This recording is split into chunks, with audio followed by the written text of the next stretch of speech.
Hi, I'm Owen from Rask Australia. Thanks for tuning in to the Rask Network. Before we get into today's show, there are a few things we have to go over. Firstly, what you're about to hear and see is limited to general information only. It's not personal financial advice like you'd get from a financial planner. Also, it's important to remember that past performance is not indicative of future performance.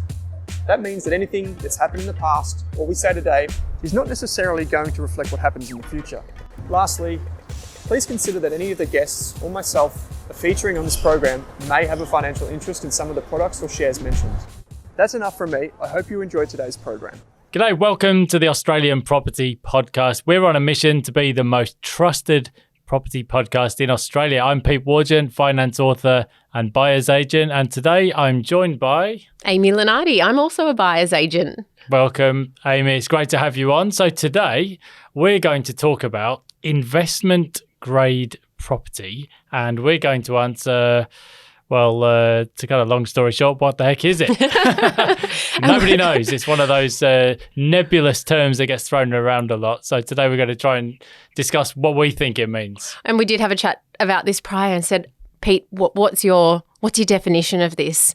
And we came to the conclusion is that it's essentially a buzzword, and it's essentially a word that potentially people out there use to sell certain products and strategies, whereas it should actually be the product. When we talk about product, that's the property itself that you're potentially buying. That's the last thing that comes. The location and the property is the last thing that comes in what I call the investing funnel. The strategy comes first. So you're going to invest in property. That's the first thing to decide. Or what other assets are you going to invest in? And then from that, how much are you going to spend? What are your cash flows going to look like? Working through all of those things. Why are you buying? What's your long-term goals? What's your short-term goals? And then the property and the location fits into it. So the long and the short of it is investment grade is a property that fits your strategy. The strategy comes first. Yeah, so it kind of, I think that the term investment grade property, I mean, it was originally a term from financial services, I guess. It kind of related to an investment grade bond, as a bond with a low risk of default, AAA rated potentially. And then somehow that term got transposed into real estate, as you said, as some kind of a buzzword. And I think the implication was that if you buy an investment grade property, it will do better than the average, or will do better than inflation. But it was never really properly defined. And I guess, that's what we'll try to cover off today. But as you mentioned, I think above and beyond that, it's actually more important to start with the why, try and begin with the end in mind, work out what are you actually trying to achieve and what's your strategy. And then you can fit the actual property into that strategy. Now, I guess the oldest catchphrase in real estate is location, location, location. So presumably for an investment grade property, we're looking for the sort of the best types of locations with a point of scarcity. Before we come on to the different potential component parts of an investment grade property, let's go a bit deeper into the strategy then, Amy. So when it comes to a property strategy and what you're trying to achieve, what are the different aspects of a property strategy, do you think? Yeah, so for me, the first thing is always about your why. And it's the fluffy part of the whole process. It's the part that nobody else can actually tell you. It's very, very personal and intrinsic, and it's something that you also need to be on the same page as your partner with. So your why is, why are you doing this? Why are you investing in property? What does it mean for you? What are you hoping to achieve out of it? And thinking about the long term is always important with a property strategy. However, the short to medium term should also not be discounted as well. For example, if your long-term plan was capital growth, and I think everyone wants to achieve capital growth, but in the short run, that actually came with a lot of personal cost to you because high capital growth properties tend to be quite negatively geared. They cost a lot per month out of pocket. Is that going to compromise your short to medium term plans? And if so, how's that going to impact you? So I think that when it comes to strategy, focusing on the why, breaking that down into short, medium, and longer term. Also noting that the younger you are, the more things can change over your life. Yes, and you need to have flexibility there. You've struck on, I guess, one of the shortcomings of the phrase investment grade, because yes, that's right. If everybody wants a property that's going to demonstrate long-term capital growth, but not everybody earns a high income. Everybody has different individual circumstances. And if there's a property that's going to have a significant negative cash flow, or if there's significant maintenance issues, that might be perfectly fine for a higher income earner in the top tax bracket. But for a younger person and a person on a lower income, that might be completely inappropriate.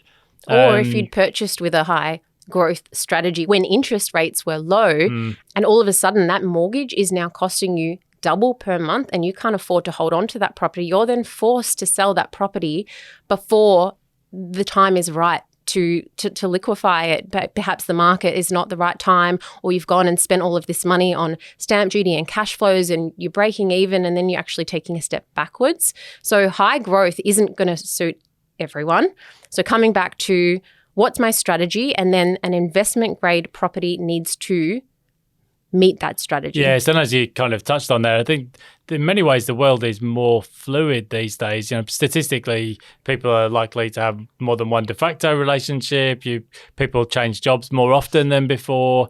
Often people even change careers, which could entail moving to a different city or even country. So there's a lot of different aspects that your particular stage in life, your individual circumstances, I mean, they could all feed into, or should feed into, the suitable property strategy for you. And even before you're starting to think about, okay, well, which are the best locations to buy and so on. Absolutely. And so that's the why element of your property strategy. The next part is the when. When am I going to buy this property? If your goal is to have a very strong capital growth portfolio, you might take a step back and say, well, what income do I need to achieve to be able to support this portfolio? Am I at that point of my life where I'm able to do that? Is this something I want to do or rely on having a dual income for? And you might not then rush into things. You might take a step back and say, well, if that's my goal, how am I going to get the cash flow and income to be able to support that?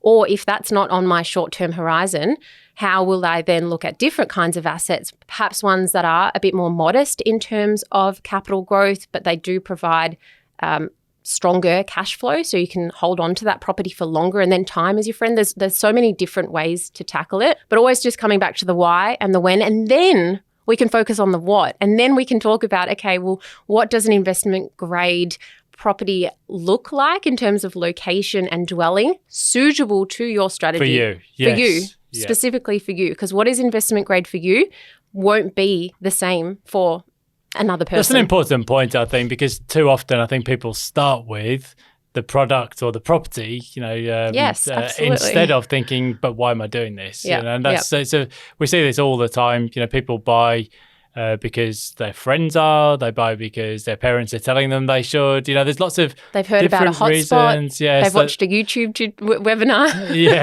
yes. And I think this is a recurring theme or point in our podcast, is that you really want to try and begin with the end in mind, and then find the strategy that's appropriate for your circumstances. So, and I often get the question, what makes a good property? What makes a good home? And I liken it to if someone said to you, hey, Pete, where can I go for a good holiday? Well, you would say, well, do you want to relax? Do you want to go on an adventure? What's your budget? Do you want to go overseas? Do you want to go local? Think of it in that context. Those are all of the things you figure out before you decide where you're going to go. It's a very good analogy, actually. You got me thinking now. What does make for a good holiday? But of course, it's very different now with 2 kids to how it was when I was 21. Exactly. And going to those holidays in Greece or whatever. So let's talk a little bit then with that being borne in mind. The oldest cliche in real estate is location, location, location. And I think, like a lot of sayings, they didn't come about for no reason. There is a reason that people talk about location, and that is because with residential property, the location is completely fixed in place. You can change the layout of a property, you can repaint, if you don't like the colours, whatever. But the one thing you can never change is the location. So if you're potentially going to own the asset for a long period of time, location is obviously important, which is why people are trying to steer clear of things like flood zones or very busy roads and things like that, compromised location. So in terms of a location for a property, what are the kind of things that people look for? I guess a point of scarcity is always a good thing. A place where land is in somewhat short supply and high demand. But what sort of things do you look for? Well, scarcity doesn't always just relate to land too, because we can just say we can afford to get into a particularly amazing suburb in a capital city, but our budget can only afford us an apartment, and an apartment in a high-rise building, well, that's not a form of scarcity. So in that instance, it might be better for you to consider a location that is potentially an inferior suburb, but you can get a better type of property. But it still needs to come back to, well, what are your cash flows? Maybe all you can afford to is hold on to an apartment, and in which case get the best apartment you can. So we're not making generalized comments here, but scarcity is absolutely important, because when it comes to what drives if we do come back to capital growth, because we will always talk about that because it's what people want to achieve, is how many properties is that property competing with in terms of when you go and resell it in the future. You do want to have scarcity, so you have a stronger buyer pool. And then also from a tenant perspective, you don't want to have a tenant who has a choice of 10 to 20 properties of a similar type up for lease at the same time, especially if you're in a big complex, it's all settled at the same time. They're going to be, I worked in residential leasing before I did buyer's advocacy, and I would meet tenants out the front of a big high-rise building, and I would take them to 6 or 7 at once and say, oh, well, which one do you want? That's versus having something that was quite scarce and in demand, and I'd have people lining down the street to get into that one property. So this kind of comes back, I guess, to demographics. Where do people want to live and why?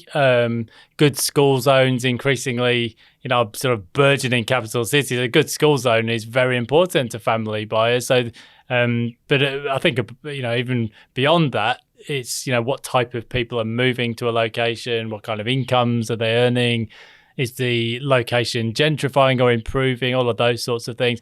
I think, we talk about sometimes, the proven track record in property. And I think, I've seen some international studies where people say, well, property prices by and large just move with inflation, particularly in areas where there isn't much scarcity. But we've done some sort of back testing and research in Brisbane, and you look at the types of suburbs that have really sort of outperformed places like Wilston and places like that. They're close to the city, really good schools, nice location, families want to live there, but there's no land for release. It's just that point of scarcity. And I think that landlocked sort of inner middle ring suburb, they tend to do pretty well over time because there is no more. There is that scarcity. People want to live there increasingly so. And I guess it becomes a hedge against inflation because the capital growth tends to be fairly consistent over time. Yeah, so focusing on why are people moving into that area, more importantly, what are those types of demographics? And then to be able for them to put pressure on capital growth and to create capital growth in that area, they actually have to have the incomes to push prices up in those areas. So these are areas which are aspirational rather than affordable, rather than areas where people are moving into just because they can't afford to live somewhere else. And in rising and hot markets, those areas will do well naturally just because people are being pushed out and they can't afford anywhere and they've got to go somewhere. But in softer markets, those are the areas that will suffer the most because buyers are more discerning and they will focus on amenity. But yeah, coming back to, it's interesting you say that with the landlocked thing. I was just flying in from the Sunshine Coast the other day, and we were flying over Melbourne coming in from the north, and there was this suburb that I was looking at from the plane. It was just this, house and land type area, all on these 400 square metre blocks with no backyards, which doesn't make any sense because then you're looking all around that and there's just vacant land. And it's all well and good for home buyers who want to live there because perhaps they can't afford to live a bit closer in, or what they value is a larger, more modern home and their budget can't afford it closer in. But from an investment point of view, as soon as another estate goes up nearby or a little bit closer in, or just all of that land gets taken up, that devalues that original estate because there's no scarcity there. They're competing against so many other dwellings, and not only that, the amenity is not ideal. So we don't have those established schools. We have a long commute to the city. We have limited public transport. There's a lot of variables here. Yeah, Brisbane is exactly the same, but you just don't have to go as far from the CBD before that's the case. But it's exactly the same. There's new estates to the north of Brisbane, and as soon as prices move, there's just a whole new estate. There's no scarcity. I tried to do the same flying in myself to Melbourne yesterday, but all I could see was clouds. So, point well taken. I guess, before we come on to the property types, there's a couple of things that you generally look to avoid in property location when you're choosing a location and a block of land. In Brisbane, flood risk is a big one because they used to say once every 50 years we have a major flood. Now it seems to be once every 10 and once every 2 years. It seems to be getting more common. So there are certain locations that are flood prone. Now, some home buyers do choose to buy in those areas if they can pick up a bargain. The major issue, as I see it, is with people becoming more attuned to changes in climate and risk, that insurance policies go up. That's it's a painful recurring payment. But then even when you come to sell, the next buyer is going to have the same issues. It could potentially seriously stunt the capital growth, and you may even find it's in a liquid market, if that's not an unfortunate term to use, difficult to resell, I guess. So that is one. And another thing is busy roads. Historically, people have tried to keep off main thoroughfares. I mean, there is a school of thought as we move towards electric vehicles that maybe they could get a bit quieter. But generally speaking, most people want to live on streets with a certain level of owner-occupier appeal, I guess. Yeah, well, and that's the key phrase here is owner-occupier appeal, because through owner-occupier appeal, you're also going to have tenant appeal. Tenants want the same things that owners do.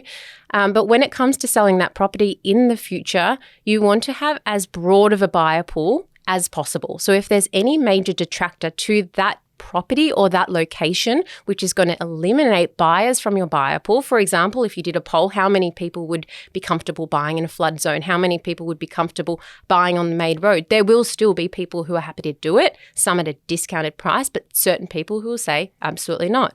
So you want to have as broad of a buyer market as possible. And then coming back to that tenant market too, sometimes you might say, okay, well, I found this suburb and it's great. People living there, they've got good incomes, it's good demographics, good schools, but are people renting there too? If this is a location which is a suburban suburb, which is quite far out of the city, and people are moving into that area because they want to buy family homes, yes, maybe they'll trial it out for a little while and rent. But what's the tenant market there? Why are people renting out there, especially people who need to get into the city? And I've seen mistakes happen where people buy into, a regional area or somewhere coastal because they see the values going up, but you've got to lease that property out then. And Airbnb is not the magic solution to that. Yeah, this is a very interesting point. I remember books going way back decades ago in the UK where people would talk about, look, if you're going in to become a landlord, you should be very cold, unemotional, just look at the numbers, the price, the rental yield. But I think the point was, try and be rational with the numbers. But in reality, people buy property emotionally. We're all humans, and we tend to be somewhat tribal. We all tend to like very similar places, similar locations, and similar things. So I think to just reduce a property purchase down to the cold hard numbers is missing a key point. Terrible piece of advice, because property is about people and about emotions. And even though you're probably not going to be the target demographic who is living in that property, who's renting it or maybe buying it again in the future, if you can't see someone else living there and what they're going to desire about that location and that dwelling, then it's not the right property. I've had real estate agents call me in the past many times before. I say, hey, Amy, I've got a property. Surely you'll have an investor for this. It's a really great investment property. And I say, well, why is it a great investment property and not a home? Oh, well, it's not the best floor plan, but they've squeezed in an extra room and the yield is good because they have they're leasing it out to a share house. And these are not reasons that a property is an investment property or an investment grade, because good luck trying to resell that in the future when we're talking about liquidity and talking about owner-occupier appeal, etc. Yeah, so so to touch back onto a previous point, to some degree you can correct if there's a bad, if a room is painted a funny colour or, even a layout of a property, they can be, to some degree you can fix those things or change them. But in the end, if the property doesn't have any owner-occupier appeal, you're going to struggle in the resale market. Well, you're going to have to rely on finding another investor who is buying it for the reasons that you were potentially considering buying at the start, which is maybe you're higher limiting yield your resale pool, which is yes. And look, you touched on the rental market there, and you generally, as an investor, you'll be looking for relatively low vacancy rates, somewhere you could rent out easily. In terms of putting numbers on what is an investment grade property, one of the things that gets thrown around is the idea of the land to asset ratio. So if you're not familiar, I guess the general theory in real estate goes something like land appreciates and buildings depreciate. So by that token, you should be looking for properties with a high land value content, because that's, in the long run, what will do the heavy lifting for you. I'm not sure it's literally true. I think if you look at the replacement cost of property does generally go up over time. Well, because at the moment, especially with construction the cost of materials and the cost of trade. So, but I think the principle is an important one. And I think you could take the two extremes examples. At the sort of the highest possible land to asset ratio would just be a vacant block of land. It's 100% land value. Or a house which is so dilapidated that you can't lease it out. Yes, but that is the issue. There is no income. There's going to be no income associated with that property. So as an investor, there's no rental income. And as a home buyer, well, there's nowhere to live. So that's the extreme end. I suppose at the other end of the spectrum, if you bought on the 90th floor of the Eureka Tower, or whatever the most modern equivalent is, the land sort of the land value component of an investment like that might be just 1 or 2%. There is no land value, essentially. It's just airspace. So as you were sort of noting before, there is no scarcity because there's going to be dozens of other apartments just like yours. So I guess the sweet spot is somewhere in between those two extremes. And it probably, as you said, comes back to your strategy in the first place. 100%. So think of it like a spectrum, and there's no right or wrong place to be on the spectrum as long as you're doing it for the right reasons. So if you have the capacity to go and buy that dilapidated house and renovate it and do all of the work required and then get a tenant in there, well, hats off to you, but most people can't do that. So ideally, you're not targeting properties that are so low on the spectrum, though, that they aren't going to see any growth, because in which case, what's the point? Why are you actually doing that? Maybe it is a cash flow option, and that's okay, as long as you understand that. But figuring out where you sit on the spectrum is step number one. So do I have to buy something that is more stronger yielding or stronger growth?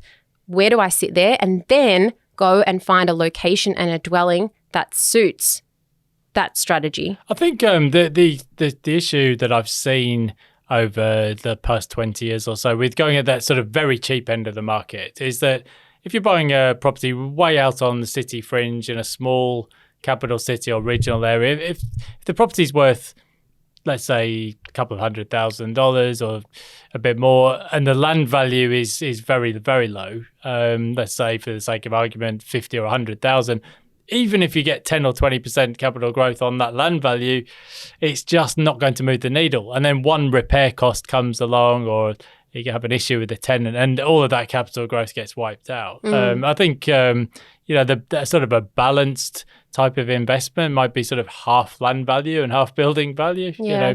If you focus on it too much, though, sometimes people will get confused with land value and land size too. So I have investors that say, have to buy land. But if that land is going to be 800 square metres, 40 k's out of the city, I'd rather buy 100 square metres in a blue chip suburb. That's right. For the same price. Sometimes, large blocks of land, there are whole parts of the land that are practically useless. We say this in Brisbane all the time.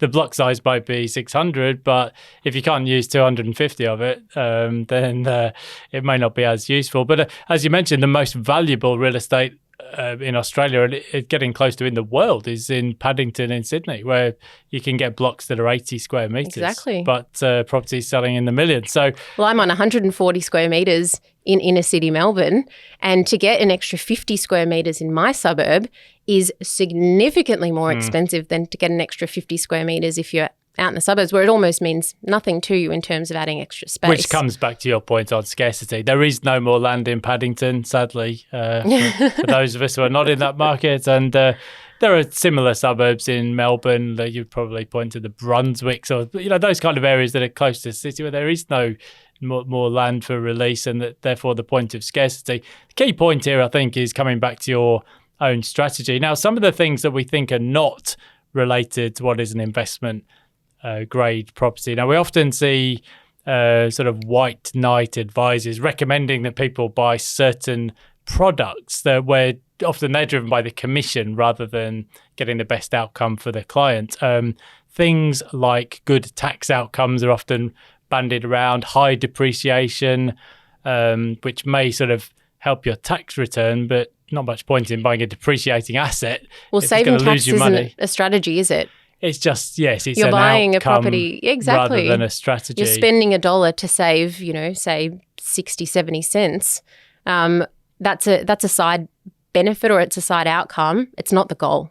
Yes, and I think it's an area that can be fraught with risk. If you're recommended to buy a brand new property, a new housing estate, or a new high-rise block of apartments, you just want to question why that is the case. And is the advisor receiving a commission for recommending it? Often 6 to 8% can be going to the person recommending the property. That in itself can be a red flag in many cases. So, and just recognising at the end of the day, depreciation is a recognition of an on-paper loss, and negative gearing is you claiming back a loss that you've actually sustained throughout the year. So these losses need to be gained through capital growth. Capital growth needs to be able to be there to justify the losses. Otherwise, you are literally just losing money on a property if you're just going into it with a tax strategy. Yes, I think if people start, they often say, the tax outcomes or depreciation, that should be the icing on the cake. It's not the reason to invest in an asset in the first place, because if you get it the wrong way round, I think people often put the cart before the horse, and it doesn't work out well for them. So, Amy, if we were to recap then on what is an investment grade property. So first and foremost, it's got to be something that is suitable for your strategy and your individual circumstances. Exactly right. So that's all it really needs to be, is something that is specifically tailored to your situation. It's something that you could also then use as a benchmark to reflect on in time, say 5, 10, 15 years down the track, or when you want to sell that property. Has this property been investment grade for me? The answer to that is, has it achieved what you went in to try and achieve on that purchase? That's exactly it. And in terms of some of the factors which might make the property investment grade, we want a limited supply of land. In terms of demographics, generally we're talking about aspirational we want income growth in those locations. So why are people moving into those areas, and are their incomes growing in value, and why? Yeah, so sustainable income growth from not just from employees, but also businesses and equity, intergenerational equity. We generally like to see a proven track record. I think some locations, particularly mining towns and so on, they had sort of periods where prices boomed, but then everything unwound. What we'd really like to see, often in a capital city or a peri-urban location close to the city, is a kind of a strong and stable capital growth over a very long period of time, because that's really when property works really well as an inflation hedge. And we want to see broad owner-occupier appeal, because we want to be able to resell that property in the future to as broad of a market as we can. And as a direct outcome of owner-occupier appeal, you will have tenant appeal, as long as you're buying into an area where there are people renting in those locations. Yeah, so you want the sort of the strongest possible resale pool for when you come to resell. And don't get too hung up on the land to asset ratio. I think it's important to remember, land appreciates, but for one thing, there's different ways to measure land value. There's unimproved land value. There's the values that the tax levies are based upon, and there's the potential resale value. I think it's not something that's a hard and fast rule, but generally speaking, you would like there to be a decent land value component in the asset, and that would tend to help you over the long run. And what is not an investment grade property? Well, very often it's some of these sort of newly packaged products, or things that are really designed to get you a good tax outcome, that's not really the reason to get into property. So I think that's it for today. So if you've got any questions at all on that, as always, we'll put in the show notes a way to get in contact with either Amy or myself. Amy, thank you so much for your illuminating thoughts today, and look forward to catching up next time. Thanks, Pete.